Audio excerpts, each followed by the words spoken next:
नमस्कार, आप देख रहे हैं द इंडिया टॉप। मैं सुधीर गांधी। आज जो है हमारे साथ लोजपा के नेता इंद्र प्रताप सिंह हैं। उनसे बात करेंगे कि उत्तर प्रदेश में जो किसानों का अस्तित्व खत्म होता नज़र आ रहा है, जिस प्रकार से कोई भी सियासी दल जो है किसानों के मुद्दे पर बात नहीं कर रहा है, आखिर क्या कारण है। विधानसभा आगामी चुनाव है, ऐसे में किसानों के साथ इस प्रकार का भेदभाव कितना कारगर होगा सभी पार्टियों के लिए। सर नमस्कार। नमस्कार सुधीर जी, बहुत बहुत धन्यवाद कि आपने मुझे बोलने का मौका दिया, अपनी बात रखने का।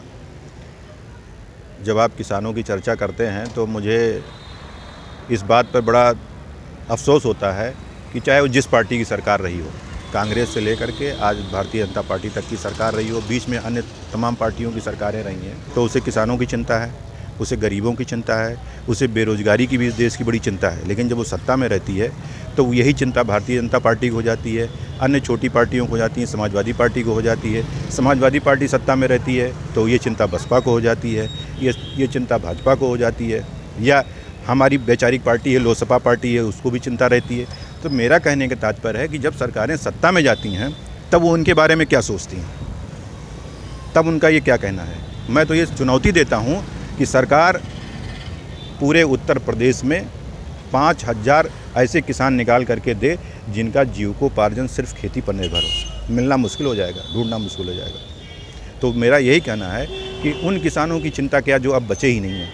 अब सरकारों को किसान स्थापित करना पड़ेगा। सपा में जैसे मुलायम सिंह यादव को धरती पुत्र कहा जाता था, क्या लगता है कि वो वजूद उनका जो है बरकरार रहेगा, उनके बेटे बरकरार रखेंगे? अब देखिए, उनकी जो राजनीतिक क्षमता है उसके लिए वो संघर्ष कर रहे हैं, और बहुत सारे शासक आए, उनके उत्तराधिकारियों ने बड़े अच्छे शासन किए। बहुत सारे ऐसे शासक आए कि उनके उत्तराधिकारियों ने नहीं कर पाए। ये तो उनकी सफलता पर निर्भर है। उनको चाहिए कि अच्छे राजनीतिक जो वैचारिक चीज़ों में जो इस समय सरकार की स्थिति है, अगर उसके पक्ष में कोई ऐसी चीज़ लाते हैं तो भाई निश्चित रूप से आगे जाएंगे। भारतीय जनता पार्टी की पॉलिसी से जनता प्रसन्न हुई, उसके विचारों से प्रसन्न हुई, तो आज उसकी सरकार है। तो सरकारें तो जनता बदलती रहती है, लेकिन दुख इस बात का है कि जिन मुद्दों पर सरकार बनती है बाद में वो मुद्दे धूमिल हो जाते हैं। जैसे अमित शाह आ रहे हैं उत्तर प्रदेश में, इस समय पे चुनावी माहौल है, तो क्या लगता है उनको अपने अन्य कार्यकर्ताओं पे, अन्य पदाधिकारी, मंत्री, सांसदों पे कोई विश्वास नहीं रह गया? आखिरकार जो है गृह मंत्री को उतरना पड़ रहा है जमीनी हकीकत पे। देखिए, उत्तर प्रदेश में चुनाव आने वाले हैं, तो जिस प्रदेश में चुनाव आने वाले होते हैं, केंद्र में उनकी सरकार है, तो उनके पार्टी के अपने दिशा निर्देश होते हैं, वो लोग आते रहते हैं। जैसे बंगाल में चुनाव था तो लोगों की आपाधापी बंगाल में बढ़ गई थी, अब बिहार में था तो बिहार में बढ़ गई, तो उत्तर प्रदेश में बढ़ गई है। तो ये तो उनका अपना पार्टी का अंदरूनी मामला, क्यों आ रहे हैं।